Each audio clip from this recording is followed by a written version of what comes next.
Karibu usikilize dondoo maalum ya ujumbe wa Kwaresma mwaka 2025, tukiangazia sura ya pili. Kwaresma ni safari ya imani. Safari ya imani yetu ni ndefu.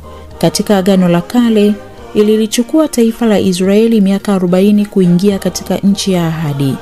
Kipindi kirefu ambacho pamoja na kutawaliwa na matendo makuu ya Mungu, kilitawaliwa pia na vishawishi vingi, hata kuwafanya Waisraeli wafikirie mara kadha kuiacha safari iliyowaelekeza mbele kwenye nchi ya ahadi na kutamani kurudi nyuma utumwani Misri. Katika Agano Jipya, ilimchukua Yesu siku 40 za kufunga, ambamo ndani yake alishiriki hali yetu ya udhaifu, akitufundisha na kutuonesha njia ya kuvishinda vishawishi na dhambi. Safari hii ya Yesu ya siku 40 ilikuwa ni kielelezo cha kipindi cha maisha yetu, maisha yanayoonja raha na karaha, yakidai kupokea yote hayo kwa jicho la uradhi wa moyo unaoongozwa na imani. Ni kwa jicho tu la imani ndipo tunapoweza kung'amua uzuri na mpango wa Mungu, hata katika hali zile zisizofurahisha na kupendeza.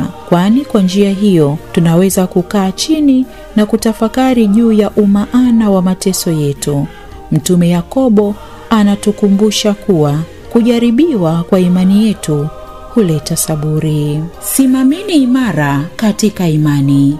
Ujumbe huu wa Kwaresma umeletwa kwako na Radio Maria Tanzania kwa kushirikiana na Baraza la Maaskofu Katoliki Tanzania, TEC.